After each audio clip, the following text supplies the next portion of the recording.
কমেন্টসটা হলো যে, "ম্যাডাম, আমার সহবাসের ইচ্ছে আছে, শরীর এনার্জি আছে, সব ঠিক আছে। ২ টা বাচ্চা নরমাল ডেলিভারি। ভ্যাজাইনা লুজ হয়ে গেছে। এখন কি করতে পারি বা করণীয় কি?"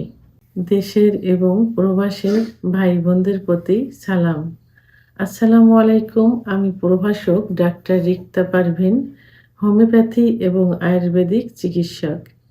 আজকে খুব সুন্দর একটা কমেন্টস নিয়ে আসছি, যেটা কোনো এক বোন করেছেন।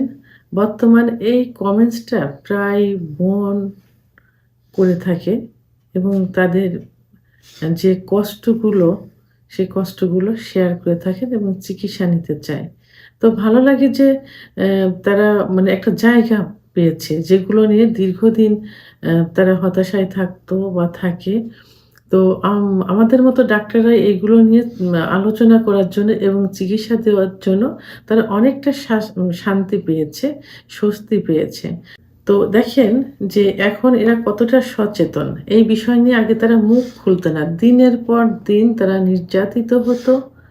স্বামীকে আ পরকীয়ায় লিপ্ত হলে কোনো বাধা দেওয়ার মতো আম ওয়ে বা পথ তাদের ছিল না। তারা মুখ বুজে এগুলো সহ্য করত। তো সেটা হলো যে অ্যা স্ত্রীর যোনিপথ লুজ হয়ে গেছে। সহবাসে সুখ পাচ্ছে না, শান্তি পাচ্ছে না। এইজন্য স্বামী কি করছে? পরকীয়ায় লিপ্ত হচ্ছে এবং আবার বিয়ে করছে। যে কারণে এই কষ্টটা দেখাতো যে, "তোমার কাছ থেকে তো সুখ পাচ্ছি না, শান্তি পাচ্ছি না।" তাহলে কি করব? মেয়েরা মুখ বুজে সহ্য করতে। না পারত বাবা-মাকে বলতে, না পারত শ্বশুরবাড়ির ফ্যামিলিকে বলত, নিজে কষ্ট পেত।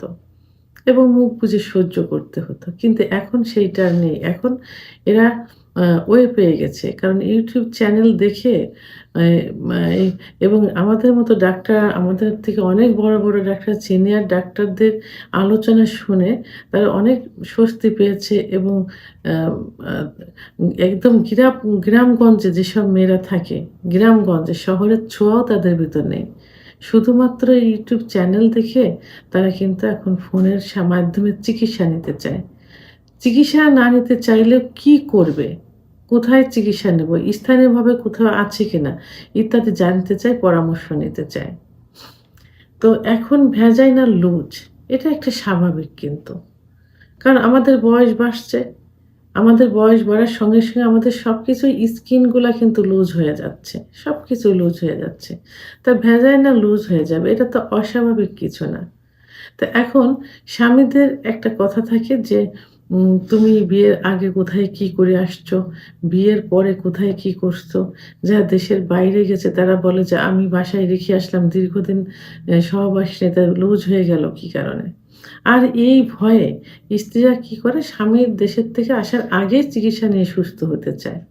কিন্তু না, এটা ঠিক না। কারণ বয়স বাড়ার সঙ্গে সবকিছুরই ডেভেলপ হয়। সবকিছুই বাড়তে থাকে। স্কিন যখন লুজ হয়ে যাবে তখন যোনিপথও লুজ হয়ে যাবে। তারপর যাদের স্বাস্থ্য ভালো থাকে তাদের সবকিছুই তো অ যোনিপথও লুজ হতে পারে। আবার যোনিপথ কিন্তু একটা রাবারের মতো। যেমন একটা রাবার দিয়ে চুল বাঁধতে এক আ চুল বাঁধবে, চুল খুলে ফেলবে আবার জায়গায় চলে যাবে। একটা সময় রাবার কিন্তু কি হয়ে যায়? লুজ হয়ে যায়, ঝুলে যায়। তো জনিপাতও একই অবস্থা। একই পথ দিয়ে প্রতিনিয়ত প্রতি মাসে পিরিয়ড হচ্ছে। অনেক সময় সাদা লিউকোরিয়া যায়। নিয়মিত স্বামীর সঙ্গে সহবাস হচ্ছে। বাচ্চা একই পথ দিয়ে বাচ্চা ডেলিভারি হচ্ছে। আবার অনেকে বলে যে, "আমার ওয়াইফ তো সিজার করছে। তো জনিপথ লুজ হবে কি করে?" আল্লাহ তাআলা তো আসলে সিজারের জন্য সেইভাবে তৈরি করেনি। আর সিজারের কথা কিন্তু বলাও নেই। আল্লাহ তাআলা কিন্তু নরমাল ডেলিভারি হবে সেইভাবে জায়গাটা তৈরি করা। তো ওই পেটে আসা বাচ্চা যে কদিন পেটে থাকে সেইভাবেই বাচ্চার পজিশন, বাচ্চা কিভাবে ডেলিভারি হবে, বাচ্চা বের হওয়ার পথ সবকিছুই কিন্তু আল্লাহ তাআলা নির্ধারণ করে দিয়েছেন এভাবে এবং সেভাবেই কিন্তু হয়ে থাকে। সে তো যতই সিজার হোক না কেন, জায়গাটা কিন্তু সেই প্রস্তুতি নিয়েই কিন্তু থাকে। তাহলে এখন কি এভাবে সব নরমাল হতে ডেলিভারি হতে স ব সহবাস করতে কি হয়ে যায়? একটা সময় যৌনিপথও লুজ হয়ে যায়। আবার বয়স বাড়ার সঙ্গে, সঙ্গে আবার অনেকের কথা থাকে যে বিয়ে করেছি, বিয়ের পরপরেই কেন যোনিপথ লুজ। আসলে মেয়েরা তো ১৩, ১৪, ১৫ বছর বয়স পর্যন্ত মোটামুটি একেবারেই বয়স কম থাকে। এরপরে যে স্কুলে যায়, কলেজে যায়, অনেকে সাইকেল চালায়। এখন তো অনেকেই কিন্তু ছোটোর থেকেই নিজের শরীরকে ঠিক রাখার জন্য এক্সারসাইজ করে, ব্যায়াম করে থাকে। তো আবার সাইকেল চালায়, খেলাধুলা করে। যে কারণে জায়গাটা তো লুজ হওয়া স্বাভাবিক। সেভাবে টাইট থাকবে না। আবার আরেকটাও কিন্তু কারণ আছে যে অনেক সময় দেখা যায় যে মেয়েদের সেক্স যাদের থাকে মোটামুটি ভালো থাকে 4 প্লে করলে যাদের অর্গাজম হয়, 4 প্লে করলে সহবাসের আগে। তা অর্গাজম হলে কামরাস তো বের হয়। আর কামরাস বের হলে জায়গাটা পিছল হয়। আর পিছলে যখন হবে তখন সহবাসে তো কোনো বাধা হবে না। ইজি ভাবে সহবাস করা যায়। তো তখন মনে হয় যে যোনিপথ লুজ। এজন্য তো আসলে কেউ দায়ী না। আচ্ছা, আরেকটা হলো যে অনেক সময় দেখা যায় যে পুরুষের পেনিস ছোট থাকে। ৩, ২.৫ ইঞ্চি, ৩ ইঞ্চি, ৩.৫ ইঞ্চি এরকম থেকে থাকে। তখন ওই যে কামড়া যখন বের হয় তখন যে সহবাসে যায় তখন তো স্বাভাবিক নিয়মে সেটা ছোট। যে ওই আ আ তার যোনিপথটা বড় মনে হবে। কারণ তার পেনিসই তো ছোট।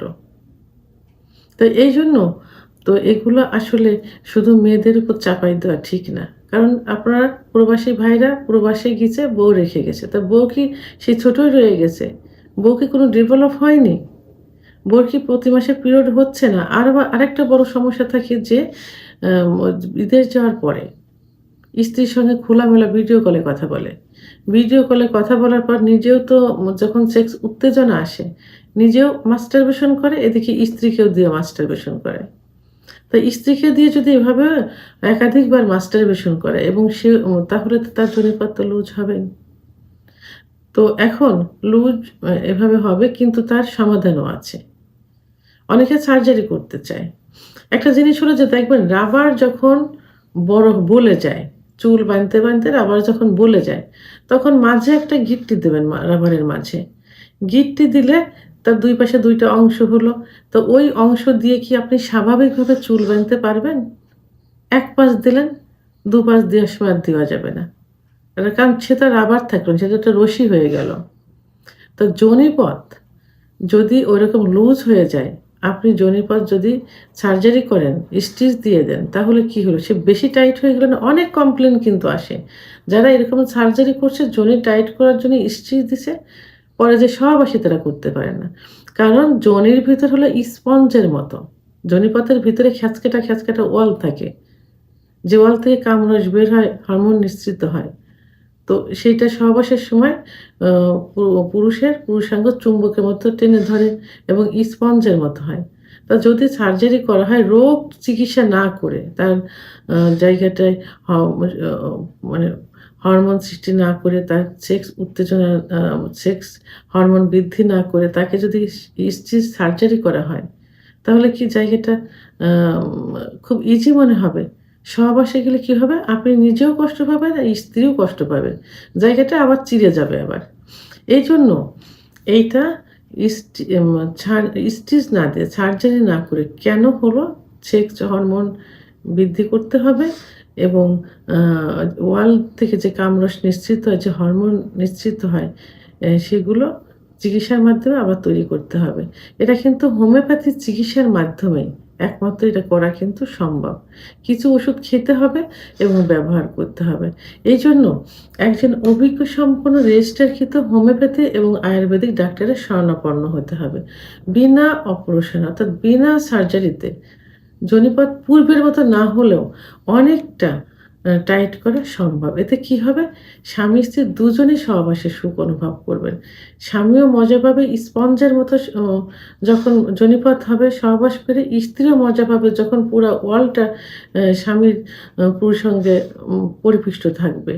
দুজনে সুখ অনুভব করবেন। এইজন্য কোনো দুশ্চিন্তা না করে আপনাদের যখনই সমস্যা হবে স্ত্রীকে সঙ্গে নিয়ে অথবা স্ত্রীকে বলে একজন অভিজ্ঞ সম্পন্ন রেজিস্টারকৃত হোমিওপ্যাথি ডাক্তারের শরণাপন্ন হতে। ভিডিওটি সম্পর্কে যদি কোনো মতামত থেকে থাকে অবশ্যই কমেন্টসের মাধ্যমে জানাবেন। আর ভিডিওটি ভালো লাগলে লাইক, কমেন্ট, সাবস্ক্রাইব করে আমার সঙ্গে থাকুন। আল্লাহ হাফেজ।